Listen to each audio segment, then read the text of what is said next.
ਇਤਿਹਾਸ ਦੇ ਵਿੱਚ ਹੈ ਕਿ ਗੁਰੂ ਸਾਹਿਬ ਦਾ ਓਟ ਲਈ ਹੋਏਗੀ, ਆਸਰਾ ਲਿਆ ਹੋਊਗਾ, ਸੇਧ ਲਈ ਹੋਊਗੀ ਕਿ ਜਾਂ ਗੁਰੂ ਸਾਹਿਬ ਨੂੰ ਢਾਲ ਦੇ ਤੌਰ ਤੇ ਵੀ ਲਿਆ ਗਿਆ। ਇਹਦੇ 'ਚ ਇੱਕ ਸਿੱਧੀ ਲਾਈਨ ਮਾਰਨੀ ਕਿ ਢਾਲ ਬਣਾਉਣਾ ਜਾਂ ਸ਼ਰਧਾ ਦੇ ਮੁਤਾਬਕ, ਇਹਦੇ ਵਾਸਤੇ ਹੁਣ ਤੱਕ ਤਾਂ ਸਾਡੇ ਕੋਲ ਕੋਈ ਪੈਮਾਨਾ ਨਹੀਂ ਹੈਗਾ। ਗੁਰੂ ਗ੍ਰੰਥ ਜਾਂ ਗੁਰਬਾਣੀ ਗ੍ਰੰਥ ਜਿਹਦੇ ਜਿਹੜਾ ਉਹਦਾ ਸਰੂਪ ਹੈ, ਉਹਨੂੰ ਜਨਤਕ ਥਾਵਾਂ ਦੇ ਉੱਤੇ ਲੈ ਕੇ ਜਾਣਾ ਤੇ ਕਿਸ ਰੂਪ ਵਿੱਚ ਲੈ ਕੇ ਜਾਣਾ, ਇਹੋ ਜਿਹੀ ਕੋਈ ਨਿਯਮਾਵਲੀ ਜਾਂ ਇਹੋ ਜਿਹੇ ਕੋਈ ਨਿਯਮ ਰੂਲ ਹਾਲੇ ਤੱਕ ਤਾਂ ਕੋਈ ਬਣੇ ਹੋਏ ਨਜ਼ਰ ਨਹੀਂ ਆਏ। ਰਹਿਤ ਮਰਿਆਦਾ ਦੇ ਵਿੱਚ ਇਸ ਚੀਜ਼ ਦਾ ਕੋਈ ਜ਼ਿਕਰ ਨਹੀਂ ਹੈ। ਇਸ ਬਾਰੇ ਇਹੋ ਜਿਹਾ ਵਰਤਾਰਾ ਸਾਹਮਣੇ ਆਇਆ ਤੇ ਉੱਥੇ ਉਹਨੂੰ ਕਿਸ ਤਰੀਕੇ ਨਾਲ ਪੇਸ਼ ਕੀਤਾ ਗਿਆ ਜਾਂ ਉੱਥੇ ਉਹਦੀ ਕੀ ਰੋਲ ਸੀ, ਕੋਈ ਭੂਮਿਕਾ ਸੀ, ਉਹਦੇ ਬਾਰੇ ਕੋਈ ਸਪਸ਼ਟ ਸਥਿਤੀ ਨਹੀਂ ਸੀ। ਫੈਸਲਾ ਕੌਣ ਲਊਗਾ? ਸ਼੍ਰੋਮਣੀ ਗੁਰਦੁਆਰਾ ਪ੍ਰਬੰਧਕ ਕਮੇਟੀ ਲਊ ਜਾਂ ਅਕਾਲ ਤਖਤ ਲਊਗਾ? ਇਹ ਦੱਸਣ ਜਿਹੜੇ ਸਿੱਖ ਧਰਮ ਨੂੰ ਮੰਨਣ ਵਾਲੇ ਨੇ, ਚਲਾਉਣ ਵਾਲੇ ਨੇ, ਵੀ ਕੌਣ ਫੈਸਲਾ ਕਰੇ। ਇਹ ਇੱਕ ਨੁਕਤਾ ਹੈਗਾ ਨਾ, ਇਹ ਸਿੱਖ ਧਰਮ ਹੈ, ਇਹਦੇ ਵਿੱਚ ਕੋਈ ਅਥਾਰਟੀ ਨਹੀਂ ਹੈ, ਪਲੇਟਫਾਰਮ ਨਹੀਂ ਹੈ ਜਿਹੜਾ ਇਹਨਾਂ ਚੀਜ਼ਾਂ ਦੇ ਬਾਰੇ ਫੈਸਲਾ ਕਰੇ। ਮੈਂ ਤਾਂ ਇਸ਼ੂ 100 ਗਿਣਾ ਦਿੰਦਾ ਹੁਣੇ ਤੁਹਾਨੂੰ।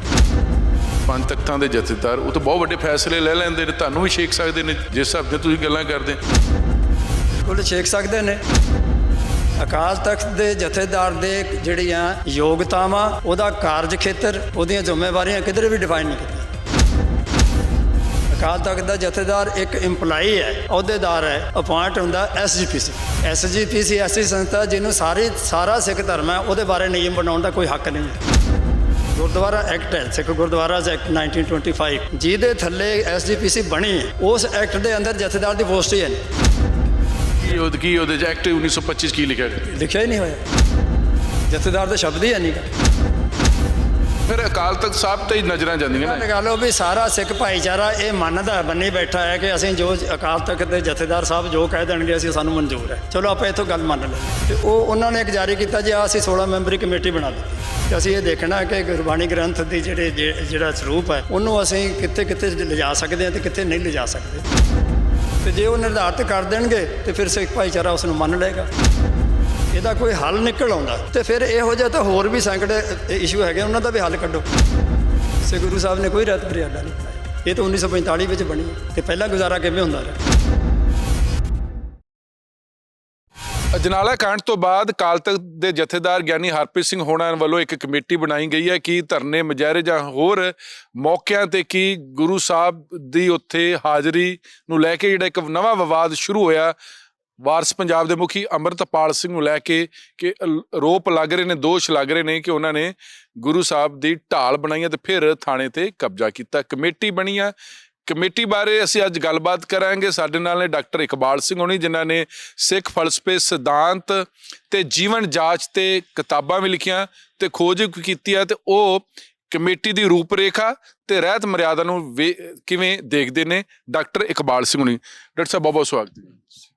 ਧੰਨਵਾਦ। ਡਾਕਟਰ ਸਾਹਿਬ, ਸਭ ਤੋਂ ਮੇਰਾ ਸਵਾਲ ਹੈ ਕਿ ਕੀ ਇੱਦਾਂ ਦਾ ਪਹਿਲਾਂ ਵੀ ਇਤਿਹਾਸ ਦੇ ਵਿੱਚ ਹੈ ਕਿ ਗੁਰੂ ਸਾਹਿਬ ਦਾ ਓਟ ਲਈ ਹੋਏਗੀ, ਆਸਰਾ ਲਿਆ ਹੋਊਗਾ, ਸੇਧ ਲਈ ਹੋਊਗੀ ਕਿ ਜਾਂ ਗੁਰੂ ਸਾਹਿਬ ਨੂੰ ਢਾਲ ਦੇ ਤੌਰ ਤੇ ਵੀ ਲਿਆ ਗਿਆ? ਦੇਖੋ, ਜਿਹੜੇ ਧਾਰਮਿਕ ਸ਼ਰਧਾ ਹੁੰਦੇ ਨਾ ਜੀ, ਇਹ ਇੱਕ ਭਾਵਨਾਤਮਕ ਵਰਤਾਰਾ, ਇਮੋਸ਼ਨਲ ਇੱਕ ਜਿਹੜੇ ਮਸਲਾ ਹੈਗਾ। ਤੇ ਉਸ ਜਿਹੜੀ ਧਾਰਮਿਕ ਸ਼ਰਧਾ ਹੁੰਦੀ ਹੈ, ਇਸ ਦੀ ਜਿਹੜੀ ਇੰਟਰਪ੍ਰੀਟੇਸ਼ਨ ਹੈ, ਇਹਦੀ ਜਿਹੜੀ ਮਹਿਸੂਸ ਕਰਨਾ ਅਨੁਭਵ ਹੈ, ਅਨੁਭੂਤੀ ਹੈ, ਉਹ ਹਰ ਇੱਕ ਦੀ ਆਪਣੀ ਆਪਣੀ ਹੈ। ਕੋਈ ਉਹਨੂੰ ਸ਼ਰਧਾ ਦੇ ਨਾਲ ਆਪਣਾ ਆਦਰ ਸਤਿਕਾਰ ਪੇਸ਼ ਕਰ ਰਿਹਾ ਜਾਂ ਉਹਨੂੰ ਕੁਝ ਹੋਰ ਤਰੀਕੇ ਨਾਲ ਸਮਝਦਾ ਹੈ ਕਿ ਵੀ ਮੈਂ ਇਹਦਾ ਓਟ ਆਸਰਾ ਇਹਨੂੰ ਇਸ ਢੰਗ ਨਾਲ ਲੈ ਰਿਹਾ। ਇਹ ਮੇਰਾ ਮਤਲਬ ਹੈ ਕਿ ਇਹਦੇ 'ਚ ਇੱਕ ਸਿੱਧੀ ਲਾਈਨ ਮਾਰਨੀ ਕਿ ਢਾਲ ਬਣਾਉਣਾ ਜਾਂ ਜਿਹੜਾ ਉਸਨੂੰ ਉਹਦੀ ਜਿਹੜਾ ਉਹਲਾ ਲੈ ਕੇ ਤੇ ਕੋਈ ਕੰਮ ਕਰਨਾ ਜਾਂ ਸ਼ਰਧਾ ਦੇ ਮੁਤਾਬਕ, ਇਹਦੇ ਵਾਸਤੇ ਹੁਣ ਤੱਕ ਤਾਂ ਸਾਡੇ ਕੋਲ ਕੋਈ ਪੈਮਾਨਾ ਨਹੀਂ ਹੈਗਾ। ਕਿ ਜਿਹੜੀਆਂ ਧਾਰਮਿਕ ਭਾਵਨਾਵਾਂ ਹੁੰਦੀਆਂ ਨੇ, ਖਾਸ ਕਰਕੇ ਧਾਰਮਿਕ ਭਾਵਨਾਵਾਂ ਹੁੰਦੀਆਂ ਨੇ, ਇਹ ਜ਼ਿਆਦਾ ਜਾਤੀ ਜਿਹੜੀਆਂ ਹੁੰਦੀਆਂ ਨੇ, ਸਬਜੈਕਟਿਵ ਹੁੰਦੀਆਂ ਨੇ, ਆਪਣੇ ਵਿਅਕਤੀਗਤ ਹੁੰਦੀਆਂ ਨੇ, ਤੇ ਉਹਦੀ ਜਿਹੜੀ ਡੈਫੀਨੇਸ਼ਨ, ਇੰਟਰਪ੍ਰੀਟੇਸ਼ਨ ਤਾਂ ਹਰ ਕੋਈ ਆਪਣੇ ਆਪ ਢੰਗ ਨਾਲ ਦੇ ਸਕਦਾ। ਪਰ ਦੂਜੇ ਪਾਸੇ ਜਿਹੜਾ ਧਰਮ ਹੈਗਾ, ਮਜ਼ਹਬ ਹੈ, ਇਹ ਇੱਕ ਜਨਤਕ ਪ੍ਰਗਟਾਵਾ ਵੀ ਹੈਗਾ। ਇਹ ਇੱਕ ਜਿਹੜਾ ਵਰਗ ਦਾ ਵਿਵਹਾਰ ਹੈ, ਇੱਕ ਭਾਈਚਾਰਾ ਹੈ, ਇੱਕ ਜਿਹੜਾ ਫਿਰਕਾ ਹੈ, ਉਹਦੇ ਵਿੱਚ ਸ਼ਾਮਲ ਲੋਕਾਂ ਦਾ ਆਪਣਾ ਸਾਂਝਾ ਵਰਤਾਰਾ ਹੈ। ਤੇ ਉਹਦੇ ਬਾਰੇ ਕੋਈ ਸਾਂਝੀਆਂ ਪਰੰਪਰਾਵਾਂ, ਸਾਂਝੇ ਨਿਯਮ, ਸਾਂਝੀ ਮਰਿਆਦਾ ਵੀ ਬਣਾਉਣ ਦੀ ਲੋੜ ਪੈਂਦੀ ਰਹਿੰਦੀ ਹੈ। ਹੁਣ ਜੇ ਇਸ ਪੱਖੋਂ ਦੇਖਿਆ ਜਾਵੇ ਤਾਂ ਹੁਣ ਤੱਕ ਕੋਈ ਇਹੋ ਜਿਹੀ ਨਿਯਮਾਵਲੀ ਬਣੀ ਹੋਵੇ ਕਿ ਗੁਰੂ ਗ੍ਰੰਥ ਜਾਂ ਗੁਰਬਾਣੀ ਗ੍ਰੰਥ ਜਿਹੜਾ ਉਹਦਾ ਸਰੂਪ ਹੈ ਉਹਨੂੰ ਜਨਤਕ ਥਾਵਾਂ ਦੇ ਉੱਤੇ ਲੈ ਕੇ ਜਾਣਾ ਹੈ ਤੇ ਕਿਸ ਰੂਪ ਵਿੱਚ ਲੈ ਕੇ ਜਾਣਾ ਹੈ, ਇਹੋ ਜਿਹੀ ਕੋਈ ਨਿਯਮਾਵਲੀ ਜਾਂ ਇਹੋ ਜਿਹੇ ਕੋਈ ਨਿਯਮ ਰੂਲ ਹਾਲੇ ਤੱਕ ਤਾਂ ਕੋਈ ਬਣੇ ਹੋਏ ਨਜ਼ਰ ਨਹੀਂ ਆਏ। ਰਹਿਤ ਮਰਿਆਦਾ ਦਾ ਹਿੱਸਾ ਨਹੀਂ, ਤੁਸੀਂ ਕਹਿੰਦੇ ਕਿ ਪੈਮਾਨਾ ਹੈ ਨਹੀਂ, ਜਾਂ ਜੇ ਪਹਿਲਾਂ ਹੈ ਨਹੀਂ ਤੇ ਹੁਣ ਤੁਹਾਨੂੰ ਲੱਗਦਾ ਕਿ ਪੈਮਾਨੇ ਦੀ ਜ਼ਰੂਰਤ ਪੈ ਗਈ? ਅੱਛਾ, ਨਹੀਂ, ਕਿਉਂਕਿ ਪਹਿਲਾਂ ਨਹੀਂ ਬਣਿਆ ਹੋਇਆ। ਰਹਿਤ ਮਰਿਆਦਾ ਦੇ ਵਿੱਚ ਇਸ ਚੀਜ਼ ਦਾ ਕੋਈ ਜ਼ਿਕਰ ਨਹੀਂ ਹੈ ਇਸ ਬਾਰੇ, ਤੇ ਜ਼ਰੂਰਤ ਇਸ ਬਾਰੇ ਕਰਕੇ ਪਈ ਹੈਗੀ ਕਿ ਇਹ ਇੱਕ ਘਟਨਾ ਹੋਈ, ਇੱਕ ਜਿਹੜਾ ਇਹੋ ਜਿਹਾ ਵਰਤਾਰਾ ਸਾਹਮਣੇ ਆਇਆ ਤੇ ਉੱਥੇ ਲੋਕਾਂ ਨੂੰ ਇੰਝ ਲੱਗਿਆ ਕਿ ਜਿਵੇਂ ਕਿ ਉਸ ਇੱਕ ਜਿਹੜਾ ਚੱਲ ਰਿਹਾ ਹੈਗਾ, ਵਹੀਰ ਚੱਲ ਰਹੀ ਹੈ ਜਾਂ ਇੱਕ ਮਾਰਚ ਚੱਲ ਰਿਹਾ ਹੈ, ਤੇ ਉਹਦੇ ਵਿੱਚ ਜਿਹੜੇ ਲੋਕ ਜਾ ਰਹੇ ਨੇ ਉਹਨਾਂ ਨੇ ਵਿੱਚ ਨਾਲ ਪਾਲਕੀ ਦੇ ਵਿੱਚ ਗੁਰੂ ਗ੍ਰੰਥ ਸਾਹਿਬ ਜੀ ਦੀ ਬੀੜ ਵੀ ਰੱਖੀ ਹੋਈ ਹੈ ਤੇ ਉਹਨੂੰ ਨਾਲ ਲੈ ਕੇ ਜਾ ਰਹੇ ਨੇ, ਤੇ ਉੱਥੇ ਉਹਨੂੰ ਕਿਸ ਤਰੀਕੇ ਨਾਲ ਪੇਸ਼ ਕੀਤਾ ਗਿਆ ਜਾਂ ਉੱਥੇ ਉਹਦੀ ਕੀ ਰੋਲ ਸੀ, ਕੋਈ ਭੂਮਿਕਾ ਸੀ, ਉਹਦੇ ਬਾਰੇ ਕੋਈ ਸਪਸ਼ਟ ਸਥਿਤੀ ਨਹੀਂ ਸੀ। ਤੇ ਹੁਣ ਕਿਉਂਕਿ ਉਹ ਇੱਕ ਧਾਰਮਿਕ ਜੋ ਜਲੂਸ ਜਾਂ ਧਾਰਮਿਕ ਮੂਵਮੈਂਟ ਨਹੀਂ ਸੀ ਹੈਗੀ, ਉਹ ਇੱਕ ਥਾਣਾ ਜਾਂ ਐਡਮਿਨਿਸਟ੍ਰੇਸ਼ਨ ਦੀ ਇੱਕ ਜਗ੍ਹਾ ਸੀ।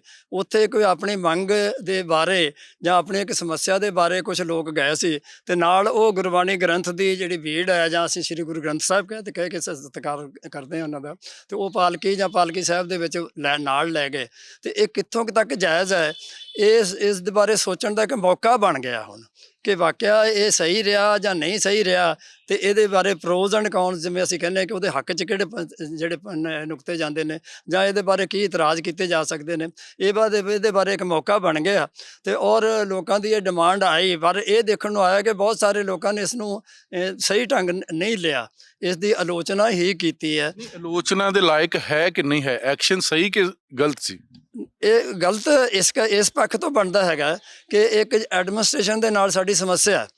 ਇੱਕ ਕੋਈ ਮਨੁੱਖ ਹੈ, ਉਸਦੇ ਵਿਅਕਤੀ ਹੈ, ਉਸਦੇ ਕੋਲ ਕੋਈ ਇਸ ਤਰੀਕੇ ਨਾਲ ਕੋਤਾਹੀ ਹੋ ਗਈ ਸਮਝੀ ਜਾਂਦੀ ਹੈ, ਪੁਲਿਸ ਨੇ ਉੱਤੇ ਕੋਈ ਐਕਸ਼ਨ ਲਿਆ, ਉਸ ਨੂੰ ਡਿਟੇਨ ਕਰ ਲਿਆ, ਉਸ ਨੂੰ ਥਾਣੇ ਵਿੱਚ ਜਾਂ ਕੈਦ ਦੇ ਵਿੱਚ ਰੱਖਿਆ ਹੋਇਆ, ਤੇ ਉਸ ਨੂੰ ਛਡਾਉਣ ਜਾਣਾ, ਤਾਂ ਉਹ ਤੇ ਇੱਕ ਜਾਤੀ ਇੱਕ ਸਮਾਜਿਕ ਪੱਧਰ ਤੇ ਇੱਕ ਗੱਲਬਾਤ ਦਾ ਵਰਤਾਰਾ ਹੈਗਾ, ਉਹਦੇ ਵਿੱਚ ਕੋਈ ਧਾਰਮਿਕ ਜਿਹੜੇ ਉਹਦਾ ਵਿਖਾਵਾ ਕਰਨਾ, ਉਹਦੇ ਵਿੱਚ ਗ੍ਰੰਥ ਸਾਹਿਬ ਦੀ ਭੀੜ ਲੈ ਕੇ ਜਾਣਾ, ਇਹ ਤਾਂ ਕੋਈ ਜਾਇਜ਼ ਗੱਲ ਨਹੀਂ ਹੈਗੀ, ਇਸ ਨੂੰ ਤਾਂ ਗਲਤ ਹੀ ਕਿਹਾ ਜਾਵੇਗਾ। ਅੱਛਾ, ਜਿਹੜੀ ਹੁਣ ਤੁਸੀਂ ਵਾਰ-ਵਾਰ ਕਰੇ ਸ਼੍ਰੀ ਗੁਰੂ ਗ੍ਰੰਥ ਸਾਹਿਬ ਜਾਂ ਗੁਰਬਾਣੀ ਗ੍ਰੰਥ, ਇਹ ਨਵਾਂ ਸ਼ਬਦ ਤੁਸੀਂ ਤਰਾਸ਼ਿਆ ਗੁਰਬਾਣੀ ਗ੍ਰੰਥ ਜੀ? ਇਸ ਤਰ੍ਹਾਂ ਜੀ, ਕਿਉਂਕਿ ਮੈਂ ਜੋ ਲਿਖਦਾ, ਮੈਂ ਜਿਹੜੀਆਂ ਆਪਣੀਆਂ ਲਿਖਤਾਂ ਉਹਦੇ ਵਿੱਚ ਮੈਂ ਗੁਰਬਾਣੀ ਗ੍ਰੰਥ ਕਰਕੇ ਗੱਲ ਕਰਦਾ, ਮੈਂ ਉਸ ਨੂੰ ਸ਼੍ਰੀ ਗੁਰੂ ਗ੍ਰੰਥ ਸਾਹਿਬ, ਇਹਦੇ ਬਾਰੇ ਮੇਰੀਆਂ ਆਪਣੀਆਂ ਰਿਜ਼ਰਵੇਸ਼ਨਸ ਹੈਗੀਆਂ, ਇਹਦੇ ਬਾਰੇ ਮੈਂ ਲਿਖਿਆ ਵੀ ਹੋਇਆ। ਸਿੱਖ ਮਾਰਗ ਵੈਬਸਾਈਟ ਹੈ, ਉਹਦੇ ਵਿੱਚ ਮੇਰਾ ਲੇਖ ਵੀ ਇੱਕ ਤੁਹਾਨੂੰ ਮਿਲ ਜਾਏਗਾ। ਉਹ 'ਚ ਹੈਗਾ ਕਿ ਕੀ ਸੀ ਗੁਰੂ ਬਾਰੇ ਹੁਕਮ। ਅਸੀਂ ਕਹਿ ਦਿੰਦੇ ਜੀ ਗੁਰੂ ਗ੍ਰੰਥ ਜੀ ਮਾਨਿਓ ਪ੍ਰਗਟ ਗੁਰਾਂ ਕੀ ਦੇ, ਤੇ ਇਹ ਅਸੀਂ ਕਹਿੰਦੇ ਕਿ ਗੁਰੂ ਗੋਬਿੰਦ ਸਿੰਘ ਜੀ ਦਾ ਹੁਕਮ ਹੈ, ਪਰ ਅਸਲੀਅਤ ਇਹ ਨਹੀਂ ਹੈਗੀ ਮੇਰੀ ਖੋਜ ਦੇ ਅਨੁਸਾਰ। ਤੇ ਇਸ ਚੀਜ਼ ਨੂੰ ਸਾਹਮਣੇ ਲੈ ਕੇ ਮੈਂ ਇੱਕ ਲੇਖ ਲਿਖਿਆ ਸੀ ਕਿ ਕੀ ਸੀ ਗੁਰੂ ਬਾਰੇ ਹੁਕਮ, ਤੇ ਉਹਦੇ ਵਿੱਚ ਫਿਰ ਮੈਂ ਇਹ ਜਿਹੜਾ, ਕਿਉਂਕਿ ਜੇ ਅਸੀਂ ਮੁੱਢ ਵਿੱਚ ਲਿਆ ਜਾਏ ਤੇ ਜੋ ਇਹ ਗੁਰਬਾਣੀ ਗ੍ਰੰਥ ਹੈ, ਜਿਹਨੂੰ ਸ਼੍ਰੀ ਗੁਰੂ ਗ੍ਰੰਥ ਸਾਹਿਬ ਕਿਹਾ ਜਾਂਦਾ, ਇਹਦਾ ਅਸਲ ਦੇ ਵਿੱਚ ਜੋ ਗੁਰੂ ਅਰਜਨ ਜੀ ਨੇ ਇਹਦਾ ਨਾਮ ਦਿੱਤਾ ਹੈ ਉਹ ਪੋਥੀ ਹੈ। ਅਸੀਂ ਬਾਅਦ 'ਚ ਅਸੀਂ ਪੋਥੀ ਸਾਹਿਬ ਵੀ ਕਹਿ ਦਿੰਦੇ ਹਾਂ, ਪਰ ਪੋਥੀ ਹੈ। ਪੋਥੀ ਪਰਮੇਸ਼ਰ ਕਾ ਥਾਨ, ਇਹ ਕਈ 2-3 ਜਗ੍ਹਾ ਤੇ ਗੁਰਬਾਣੀ ਦੇ ਵਿੱਚ ਆਉਂਦਾ ਹੈ, ਤਾਂ ਪੋਥੀ ਹੈ। ਪੋਥੀ ਤੋਂ ਬਾਅਦ ਗ੍ਰੰਥ ਦਾ ਕਾਫੀ ਸਾਰੇ, ਜੇ ਇਹ ਕੋਈ ਜਿਹੜਾ ਹੈ 1679 ਕਿ 80 'ਚ ਇੱਕ ਬੀੜ ਬਣੀ ਆ, ਉਹਦੇ 'ਚ ਇਸ ਨੂੰ ਗ੍ਰੰਥ ਕਿਹਾ ਗਿਆ, ਉਸ ਤੋਂ ਪਹਿਲਾਂ ਗ੍ਰੰਥ ਨਹੀਂ ਕਿਹਾ ਗਿਆ। ਜਿਹੜੀ ਕਮੇਟੀ ਬਣੀ ਆ ਜੀ ਅਕਾਲ ਤਖ਼ਤ ਸਾਹਿਬ ਦੇ ਜਥੇਦਾਰ ਨੇ ਬਣਾਈ, ਤਾਂ ਲੱਗਦਾ ਕਿ ਕਮੇਟੀ ਇਸ ਮਸਲੇ ਦਾ ਹੱਲ ਕੱਢੇਗੀ, ਨਵੀਂ ਉਹ ਮਰਿਆਦਾ ਡਿਫਾਈਨਡ ਕਰੇਗੀ ਕਿ ਇੱਦਾਂ ਦੇ ਅੱਗੇ ਤੋਂ ਕੋਈ ਪੋਜੈਸ਼ਨ ਹੋ ਰਹੇ ਨੇ, ਜਾਂ ਅਸੀਂ ਜਾ ਰਹੇ ਹਾਂ, ਜਾਂ ਰਾਜੀਨਾਮਾ ਹੋਣਾ ਵਾ, ਜਾਂ ਬਲੈਕਮੇਲਿੰਗ ਹੋਣੀ ਆ, ਤੇ ਅਸੀਂ ਮਹਾਰਾਜ ਦਾ ਸਰੂਪ ਲੈ ਕੇ ਨਹੀਂ ਜਾਵਾਂਗਾ, ਅਸੀਂ ਤਾਂ ਮੈਰਿਜ ਪੈਲੇਸ ਤੱਕ ਪਹਿਲਾਂ ਜਾਂਦੇ ਉਹ ਬੰਦ ਕਰ ਦਿੱਤੇ ਹੈਗੇ ਜੀ। ਦੁਕਾਨਾਂ ਦੇ ਜਦੋਂ ਕੋਈ ਉਦਘਾਟਨ ਕਰਦੇ ਸੀ, ਉੱਥੇ ਸੁਖਨੀ ਸਾਹਿਬ ਦਾ ਲੈ ਜਾਂਦੇ, ਫਿਰ ਦੇਖਦੇ ਸੀ ਕਿ ਨਾਈ ਦੀ ਦੁਕਾਨ ਤੇ ਨਹੀਂ ਹੈਗੇ ਜੀ, ਤੇ ਫਿਰ ਇਹ ਥਾਣਿਆਂ 'ਚ ਵੀ ਤੇ ਲਿਜਾਣਾ ਮਾੜਾ। ਹੁਣ ਜਿਹੜੀ ਕਮੇਟੀ ਬਣੀ, ਤੁਸੀਂ ਕਮੇਟੀ ਦੀ ਰੂਪ ਰੇਖਾ ਨੂੰ ਕਿਵੇਂ ਦੇਖਦੇ ਹੋ?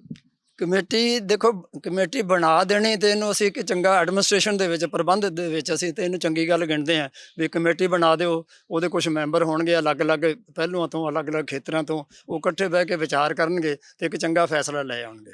ਪਰ ਜੋ ਕਮੇਟੀਆਂ ਦਾ ਜੋ ਵਰਤਾਰਾ ਰਿਹਾ ਹੈ, ਖਾਸ ਕਰਕੇ ਐਸਜੀਪੀਸੀ ਦੇ ਵਿੱਚ, ਖਾਸ ਕਰਕੇ ਉਹ ਕਮੇਟੀਆਂ ਜਿਹੜੀਆਂ ਅਕਾਲ ਤਖਤ ਦੇ ਜਥੇਦਾਰ ਨੇ ਬਣਾਈਆਂ, ਤੇ ਜੇ ਉਹਨਾਂ ਦੀ ਕਾਰਗੁਜ਼ਾਰੀ ਦੇਖੀ ਜਾਵੇ ਤੇ ਇਹ ਕਮੇਟੀਆਂ ਦੇ ਵਿੱਚੋਂ ਕਦੇ ਕੋਈ ਲਾਹੇਵੰਦ ਜਾਂ ਫਾਇਦੇਮੰਦ ਕੋਈ ਚੀਜ਼ ਤਾਂ ਨਿਕਲੀ ਨਹੀਂ ਹੈ। ਕਿਉਂਕਿ ਇਹ ਕਮੇਟੀਆਂ ਜਿਹੜੀਆਂ ਬਣ ਜਾਂਦੀਆਂ ਨੇ, ਔਰ ਇਹ ਇੱਕ ਤਰੀਕਾ ਹੁੰਦਾ ਕਈ ਵਾਰੀ ਬਹੁਤ ਸਾਰੇ ਹੋਰਨਾਂ ਮਹਿਕਮਿਆਂ ਜਾਂ ਹੋਰਨਾਂ ਅਦਾਰਿਆਂ ਦੇ ਵਿੱਚ ਵੀ, ਕਿ ਕਮੇਟੀ ਬਣਾ ਦਿਓ ਤੇ ਗੱਲ ਨੂੰ ਜਿਹੜਾ ਨਾ ਅੱਗੇ ਪਾ ਦਿਓ, ਕਿ ਜਦੋਂ ਕਮੇਟੀ ਬਣੇਗੀ ਫਿਰ ਉਹ ਬੈਠੇਗੀ, ਫਿਰ ਉਹਦੀਆਂ ਮੀਟਿੰਗਾਂ ਹੋਣਗੀਆਂ, ਫਿਰ ਉਹਦੇ ਅਗਾਂਹ ਜਾ ਕੇ ਉਹਦੇ ਅਲੱਗ-ਅਲੱਗ ਵਿਊਜ਼ ਤੇ ਰਿਪੋਰਟ ਆਉਂਦਿਆਂ ਸਮਾਂ ਲੰਘ ਜਾਏਗਾ, ਉਹਨੇ ਚਿਰ ਨੂੰ ਗੱਲ ਠੰਡੀ ਪੈ ਜਾਏਗੀ ਤੇ ਫਿਰ ਦੇਖੀ ਜਾਏਗੀ ਜੋ ਹੋਏਗੀ। ਆਮ ਕਰਕੇ ਇਹ ਇੱਕ ਬਹਾਨਾ ਬਣਾ ਲਿਆ ਜਾਂਦਾ ਕਮੇਟੀਆਂ ਦਾ। ਤੇ ਜੇ ਅਸੀਂ ਇਹ ਐਸਜੀਪੀਸੀ ਦੇ ਨਾਲ ਸੰਬੰਧਿਤ ਕਮੇਟੀਆਂ ਨਾਲ ਦੇਖਿਆ ਜਾਏ ਤੇ ਉਹਦੇ ਵਿੱਚ ਇਹੀ ਵਰਤਾਰਾ ਚੱਲਿਆ ਕਿ ਕਮੇਟੀ ਬਣ ਗਈ, ਬੜੀਆਂ ਦੇਰ ਤੱਕ ਕਮੇਟੀਆਂ ਬਣ ਜਾਂਦੀਆਂ ਨੇ ਤੇ ਬੜੀ ਦੇਰ ਤੱਕ ਉਹਨਾਂ ਦੀ ਰਿਪੋਰਟਾਂ ਨਹੀਂ ਆਉਂਦੀਆਂ। ਤੁਹਾਨੂੰ ਅਨੇਕਾਂ ਕਮੇਟੀਆਂ ਮਿਲ ਜਾਣਗੀਆਂ ਜਿਹੜੀਆਂ ਸਾਲਾਂ ਬੱਧੀ ਬਣੀਆਂ ਨੇ। ਇਹ ਬਹਾਨਾ ਕਿ ਸੋਲੂਸ਼ਨ ਆ? ਨਹੀਂ, ਆਪਾਂ ਹੁਣ ਇਹਦੇ ਬਾਰੇ ਕੀ ਹੋਏਗਾ ਇਹਦੇ ਬਾਰੇ ਤਾਂ ਆਪਾਂ ਹਾਲੇ ਨਹੀਂ ਕਹਿ ਸਕਦੇ। 15 ਦਿਨ ਦਾ ਸਮਾਂ ਦਿੱਤਾ ਤੇ 15 ਦਿਨ ਦੇ ਬਾਅਦ ਹੋ ਸਕਦਾ ਮੀਟਿੰਗ ਕਰਕੇ 2 ਦਿਨਾਂ ਦੇ ਵਿੱਚ ਇਹਦਾ ਕੋਈ ਫੈਸਲਾ ਆ ਜਾਏ। ਪਰ ਉਮੀਦ ਮੈਂ ਸਮਝਦਾ ਕਿ ਜੇ ਤਜਰਬੇ ਦੇ ਆਧਾਰ ਤੇ ਆਪਾਂ ਇਹਦੀ ਉਮੀਦ ਨਹੀਂ ਰੱਖ ਸਕਦੇ, ਕਿਉਂਕਿ ਇਹਦੇ ਵਿੱਚ ਵਾਇਬਿਲਿਟੀ ਵੀ ਜਿਹੜੀ ਬਣਦੀ ਹੈ ਨਾ, ਇਸ ਕਮੇਟੀ ਦੀ ਵਾਇਬਿਲਿਟੀ ਬਹੁਤੀ ਆਸ ਨਹੀਂ ਸਾਨੂੰ ਬੰਦਾ ਰਹੀ, ਕਿਉਂਕਿ ਇਹਦੇ 'ਚ 16 ਤਾਂ ਮੈਂਬਰ ਹੀ ਹੈ ਤੇ 17ਵੇਂ ਜਿਹੜਾ ਹੈਗਾ ਕੋਆਰਡੀਨੇਟਰ ਹੈ। ਉਹ ਅਲੱਗ-ਅਲੱਗ ਏਰੀਆਜ਼ ਦੇ ਵਿੱਚੋਂ, ਅਲੱਗ-ਅਲੱਗ ਖੇਤਰਾਂ ਦੇ ਵਿੱਚੋਂ, ਅਲੱਗ-ਅਲੱਗ ਸੰਸਥਾਵਾਂ ਦੇ ਵਿੱਚੋਂ ਲਏ ਹੋਏ ਨੇ। ਹੁਣ ਹੁੰਦਾ ਇਹ ਹੈ ਕਿ ਜਿਹੜੀਆਂ ਏਡੀ ਵੱਡੀ ਕਮੇਟੀ ਬਣ ਜਾਂਦੀ ਹੈ ਤੇ ਨੁਕਤਾ ਤਾਂ ਇੱਕ ਹੀ ਹੈਗਾ ਨਾ, ਤੇ ਉਸ ਨੂੰ ਲੈ ਕੇ ਏਡੀ ਵੱਡੀ ਕਮੇਟੀ ਬਣ ਜਾਂਦੀ, ਉਹਦੀ ਮੀਟਿੰਗ ਹੀ ਸੰਭਵ ਨਹੀਂ ਹੁੰਦੀ। ਮੀਟਿੰਗ ਹੋ ਜਾਂਦੀ, ਉਹਦਾ ਕੋਰਮ ਨਹੀਂ ਪੂਰਾ ਹੁੰਦਾ। ਹੁਣ 16-17 ਬੰਦਿਆਂ ਨੂੰ ਨੋਟਿਸ ਭੇਜਣੇ ਆ। ਹੁਣ ਨੋਟਿਸ ਹਰ ਬੰਦਾ ਚਾਹੁੰਦਾ ਜੀ ਮੈਨੂੰ ਹਫ਼ਤੇ ਜਾਂ 10 ਦਿਨ ਦਾ, 15 ਦਿਨ ਦਾ ਨੋਟਿਸ ਦਿਓ, ਫਿਰ ਮੈਂ ਮੀਟਿੰਗ 'ਚ ਆਊਂਗਾ। ਤੇ ਮੀਟਿੰਗ ਦਾ ਜੇ ਨੋਟਿਸ ਅਸੀਂ 15 ਦਿਨ ਦਾ ਜਾਂ 10 ਦਿਨ ਦਾ ਦੇਣਾ ਤੇ ਫਿਰ ਮੀਟਿੰਗ ਅਗਲੀ ਪਤਾ ਨਹੀਂ ਕਦੋਂ ਹੋਏਗੀ। ਚਾਹੀਦਾ ਇਹ ਸੀਗਾ ਕਿ ਛੋਟੀ ਕਮੇਟੀ ਬਣਦੀ। ਨੁਕਤਾ ਛੋਟਾ ਸੀ, ਭਾਵੇਂ ਮਹੱਤਵਪੂਰਨ ਨੁਕਤਾ ਹੈ, ਪਰ ਇਹ ਇੱਕ ਛੋਟਾ ਨੁਕਤਾ ਸੀ। ਉਹਦੇ ਵਾਸਤੇ ਕੋਈ 2 ਮੈਂਬਰ ਕਮੇਟੀ ਵੀ ਬਣ ਸਕਦੀ ਸੀ, 4 ਮੈਂਬਰ ਕਮੇਟੀ ਵੀ, ਵੱਧ ਤੋਂ ਵੱਧ 5 ਮੈਂਬਰ ਕਮੇਟੀ ਹੋਣੀ ਚਾਹੀਦੀ। 5 ਤਖਤਾਂ ਦੇ ਜਥੇਦਾਰ ਉਹ ਸਮਰਥ ਨਹੀਂ ਸੀ ਜੀ? ਨਹੀਂ, ਜੇ ਦੇਖੋ, ਮੈਂ ਜੇ ਆਪਣਾ ਕਮੈਂਟ ਦੇਵਾਂਗਾ ਇਸ 'ਤੇ ਸਮਰੱਥਾ ਦੇ ਬਾਰੇ, ਤੇ ਉਹ ਫਿਰ ਮੇਰੇ ਵਾਸਤੇ ਜਾਇਜ਼ ਨਹੀਂ ਹੋਏਗਾ ਵੀ ਕਿਸੇ ਧਾਰਮਿਕ ਅਦਾਰਾ, ਧਾਰਮਿਕ ਫਿਰਕਾ ਹੈਗਾ, ਉਹਦੇ ਅੰਦਰ ਦੇ ਜਿਹੜੇ ਲੋਕ ਅਲੱਗ-ਅਲੱਗ ਜਗ੍ਹਾ 'ਤੇ ਨਿਯੁਕਤ ਹੈ, ਉਹਨਾਂ ਦੀ ਕਾਰਗੁਜ਼ਾਰੀ ਬਾਰੇ ਮੈਂ ਕਮੈਂਟ ਦੇਣ ਦੇ ਜਿਹੜਾ ਹੱਕ 'ਚ ਤਾਂ ਨਹੀਂ ਹੈਗਾ। ਪਰ ਮੈਂ ਜੋ ਜਨਰਲ ਵਰਤਾਰਾ ਹੈਗਾ ਕਿ ਇਹ ਜਿਹੜੀਆਂ ਕਮੇਟੀਆਂ ਇਹੋ ਜਿਹੀਆਂ ਬਣ ਜਾਂਦੀਆਂ ਨੇ, ਤੇ ਉਹ ਕਮੇਟੀਆਂ ਦਾ ਜਿਹੜਾ ਵਰਤਾਰਾ, ਖਾਸ ਕਰਕੇ ਜੋ ਤਜਰਬਾ ਰਿਹਾ ਹੈਗਾ ਉਹਦੇ ਵਿੱਚ ਹੈ, ਕਿਉਂਕਿ ਮੈਂ ਵੀ ਵਿਭਾਗ 'ਚ ਰਿਹਾ, ਯੂਨੀਵਰਸਿਟੀ ਦੇ ਵਿੱਚ ਵਿਭਾਗ 'ਚ ਰਿਹਾ, ਤੇ ਜਿਹੜੀਆਂ ਵੱਡੀਆਂ ਕਮੇਟੀਆਂ ਤੇ ਜਿਹੜੀਆਂ ਅਨਵੀਲਡੀ ਅਸੀਂ ਇਹਨਾਂ ਨੂੰ ਕਹਿੰਦੇ ਹਾਂ, ਤੇ ਜਿਨ੍ਹਾਂ ਦੀ ਜਿਹੜੀ ਉਹਦੀ ਵਿਵਹਾਰਕਤਾ ਬਹੁਤੀ ਨਹੀਂ ਹੁੰਦੀ, ਤੇ ਇਸ ਕਰਕੇ ਇਸ ਕਮੇਟੀ ਦੇ ਵਿੱਚੋਂ ਜੇ ਮੈਂ ਹੁਣ ਆਪਾਂ ਇਹ ਲਿਆ ਜਾਵੇ, ਰਹਿਤ ਮਰਿਆਦਾ ਦੀ ਤੁਸੀਂ ਗੱਲ ਕੀਤੀ ਵੀ ਪਹਿਲਾਂ, ਗਾਹ ਵੀ ਕਰੋਗੇ ਮੈਨੂੰ ਉਮੀਦ ਹੈ ਕਿ ਰਹਿਤ ਮਰਿਆਦਾ ਜੋ ਬਣੀ ਆ, ਇਸ ਦੀ ਕਮੇਟੀ ਨੂੰ 15 ਸਾਲ ਲੱਗੇ ਰਹਿਤ ਮਰਿਆਦਾ ਬਣਾਉਣ ਵਿੱਚ। 1931 ਦੇ ਵਿੱਚ ਇੱਕ ਕਮੇਟੀ ਬਣੀ ਸੀ ਤੇ 15 ਸਾਲ ਲਗਾ ਕੇ 1945-46 ਦੇ ਵਿੱਚ ਇਹਦੀ ਰਿਪੋਰਟ ਆਈ ਸੀ। ਫਿਰ ਰਹਿਤ ਮਰਿਆਦਾ ਬਣੀ। ਫਿਰ ਉਹ ਰਹਿਤ ਮਰਿਆਦਾ ਜਾਣੀ ਚਾਹੀਦੀ ਸੀ ਐਸਜੀਪੀਸੀ ਦੇ ਜਨਰਲ ਹਾਊਸ ਦੇ ਵਿੱਚ। ਜਨਰਲ ਹਾਊਸ ਵਿੱਚ ਗਈ ਨਹੀਂ ਹੈਗੀ। ਇਹ ਉਹਦੀ ਐਗਜ਼ੈਕਟਿਵ ਵਿੱਚ ਪਾਸ ਕਰਕੇ ਤੇ ਉਹਨੂੰ ਲਾਗੂ ਨਹੀਂ ਕਰ ਸਕਦੇ ਐਗਜ਼ੈਕਟਿਵ ਵਿੱਚ ਪਾਸ ਕਰਕੇ, ਜਿੰਨਾ ਚਿਰ ਜਨਰਲ ਹਾਊਸ ਦੇ ਵਿੱਚ ਪਾਸ ਨਹੀਂ ਹੁੰਦੇ। ਇਹ ਗੱਲ ਕਿਸੇ ਨੂੰ ਨਹੀਂ ਪਤਾ, ਕੋਈ ਨਹੀਂ ਦੱਸੇਗਾ, ਜਿਹੜੀ ਮੈਂ ਤੁਹਾਨੂੰ ਦੱਸ ਰਿਹਾ। ਫਿਰ ਉਹਦੇ ਬਾਅਦ ਕੀ ਕੀਤਾ ਉਹਨੇ, ਇਹ ਬਣਾ ਲਿਆ ਗਿਆ, ਚਲੋ ਛੱਡੋ, ਜਨਰਲ ਹਾਊਸ ਦਾ ਪਤਾ ਨਹੀਂ ਕਦੋਂ ਹੋਏਗਾ, ਕਦੋਂ ਇਹਨੂੰ ਅਪਰੂਵ ਹੋਗਾ, ਅਕਾਲ ਤਖਤ ਤੋਂ ਅਪਰੂਵ ਕਰਾ ਲਓ। ਇਹ ਅਕਾਲ ਤਖਤ ਦੇ ਉੱਤੇ ਮੋਹਰ ਲਵਾ ਲਈ ਐਗਜ਼ੈਕਟਿਵ ਨੇ। ਪਹਿਲਾਂ ਕਮੇਟੀ ਨੇ 15 ਸਾਲ ਲਾਏ, ਫਿਰ ਜਿਹੜੇ ਉਸ ਤੋਂ ਬਾਅਦ ਉਹਦੀ ਜਿਹੜੀ ਹੈ ਐਗਜ਼ੈਕਟਿਵ ਐਸਜੀਪੀਸੀ ਦੀ, ਉਹਦੇ ਵਿੱਚ ਪਾਸ ਕਰਵਾਈ ਤੇ ਅਕਾਲ ਤਖਤ ਦੇ ਜਥੇਦਾਰ ਕੋਲੋਂ ਅਪਰੂਵ ਕਰਾ ਲਈ। ਇਹ 1945 ਦੇ ਉੱਦਾਂ ਹੀ ਚੱਲ ਰਹੀ ਹੈ। ਅੱਜ ਤੱਕ ਉਹ ਐਸਜੀਪੀਸੀ ਦੇ ਜਨਰਲ ਹਾਊਸ ਦੇ ਵਿੱਚ ਪਾਸ ਹੀ ਨਹੀਂ ਹੋਏ। ਇਹ ਮੈਂ ਕਮੇਟੀ ਦੀ ਉਦਾਹਰਨ ਦਿੱਤੀ ਹੈ ਵੀ ਕਮੇਟੀਆਂ ਬਣਦੀਆਂ ਤੇ ਕਿਵੇਂ ਕਰਦੀਆਂ।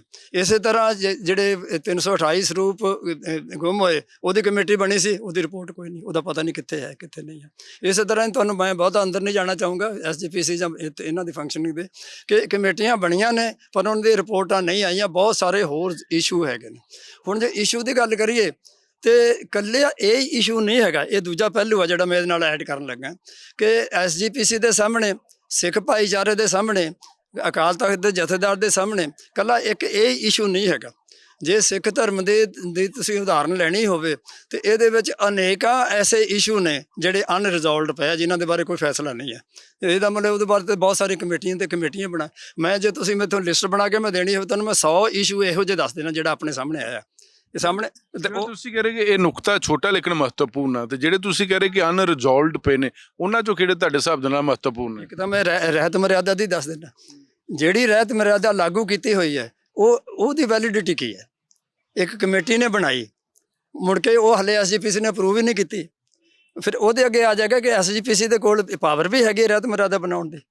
ਐਸਜੀਪੀਸੀ ਜਿਹੜੀ ਹੈ ਉਹ ਇੱਕ ਗੁਰਦੁਆਰਾ ਹੈ, ਉਹਨਾਂ ਦੀ ਗਿਣਤੀ ਹੈ ਔਰ ਉਹ ਉਹਨਾਂ ਦਾ ਰੂਪ ਹੈ ਔਰ ਗੁਰਦੁਆਰਿਆਂ ਦਾ ਉਹ ਇੱਕ ਇਤਿਹਾਸਕ ਗੁਰਦੁਆਰਾ ਹੈ। ਇਹ ਤਕਰੀਬਨ 200-250 ਦੇ ਨੇੜੇ ਗੁਰਦੁਆਰੇ ਪਾਏ ਜਦੋਂ 1947 ਤੋਂ ਪਹਿਲਾਂ ਡਿਵੀਜ਼ਨ ਨਹੀਂ ਸੀ ਹੋਈ, ਤੇ ਬਹੁਤੇ ਸਾਰੇ 150 ਦੇ ਨੇੜੇ ਗੁਰਦੁਆਰੇ ਤਾਂ ਪਾਕਿਸਤਾਨ 'ਚ ਹੀ ਰਹਿ ਗਏ। 60-70 ਗੁਰਦੁਆਰੇ ਸਾਰੇ। ਉਹ ਤੇ ਠੀਕ ਹੈ, ਉਹ ਤੇ ਠੀਕ ਹੈ। ਸ਼੍ਰੋਮਣੀ ਕਮੇਟੀ ਜਿਹੜੇ ਮੁੱਢਲੇ ਫਰਜ਼ ਹੈ ਗੁਰਧਾਮਾਂ ਦੀ ਸੇਵਾ ਸੰਭਾਲ ਤੇ ਉਹਨਾਂ ਦੇ ਪ੍ਰਬੰਧ ਤੇ ਧਾਰਮਿਕ ਪ੍ਰਚਾਰ, ਪਰ ਰਹਿਤ ਮਰਿਆਦਾ ਕੋਈ ਨਾ ਕੋਈ ਤੇ ਡਿਫਾਈਨਡ ਕਰੂਗਾ। ਕੌਣ ਕਰੂਗਾ? ਜੇ ਕੌਮ ਨੇ ਸ਼੍ਰੋਮਣੀ ਕਮੇਟੀ ਨੂੰ ਦੇ ਤੇ ਜਾਂ ਫਿਰ ਅਕਾਲ ਤਖਤ, ਇਹ ਦੋ ਹੀ ਕਰ ਸਕਦੇ। ਕੌਮ ਨੇ ਕਦੇ ਨਹੀਂ ਦਿੱਤੇ।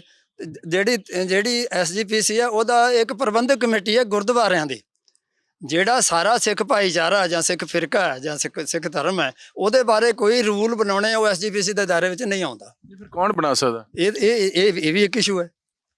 ਤੁਸੀਂ ਕਹਿੰਦੇ ਵੀ ਦੱਸੋ ਕਿਹੜੇ ਇਸ਼ੂ ਹੈ? ਉਹਨਾਂ ਦੀ ਉਦਾਹਰਨ ਕਿ ਇਹ ਆਪਣੇ ਆਪ 'ਚ ਇੱਕ ਇਸ਼ੂ ਹੈ ਕਿ ਕਿਹੜਾ ਅਦਾਰਾ ਹੈ, ਕਿਹੜਾ ਪ੍ਰਬੰਧ ਹੈ। ਜਿਹੜੀ ਆਪਣੇ ਪਹਿਲਾਂ ਵੀ ਅੱਗੇ ਪਿੱਛੇ ਮੇਰੀ ਗੱਲ ਹੁੰਦੀ ਹੈ ਕਿ ਕੋਈ ਵੀ ਸੰਸਥਾ ਹੈ, ਜਿਹੜੇ ਹਰ ਮਜ਼ਹਬ ਧਰਮ ਜਿਹੜਾ ਉਹ ਇੱਕ ਸੰਸਥਾ ਹੈ।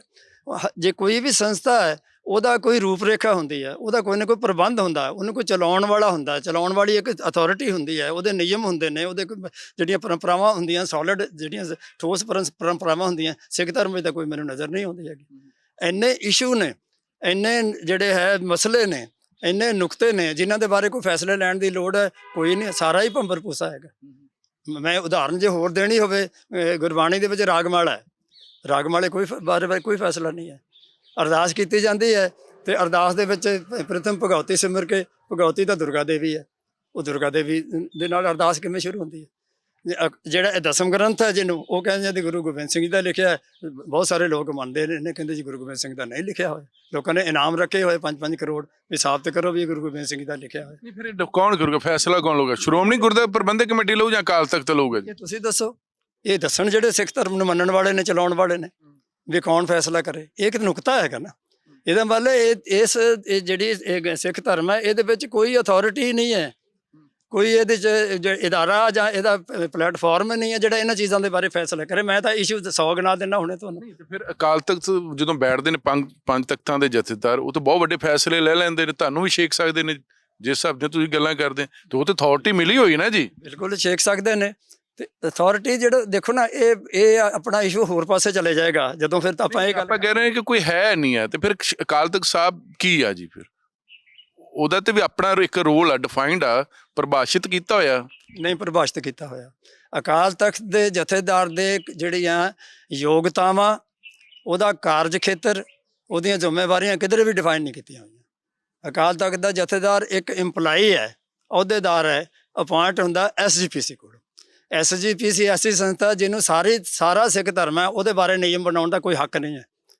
ਉਹ ਇੱਕ ਜਥੇਦਾਰ ਇੱਕ ਅਸੀਂ ਅਪਾਇੰਟਮੈਂਟ ਕਰ ਰਹੀ ਹੈ ਜਿਹਦੇ ਉਹਦੇ ਕੋਲ ਕੋਈ ਨਿਯਮ ਨਹੀਂ ਹੈਗੇ, ਕੋਈ ਯੋਗਤਾ ਨਹੀਂ ਹੈਗੀ।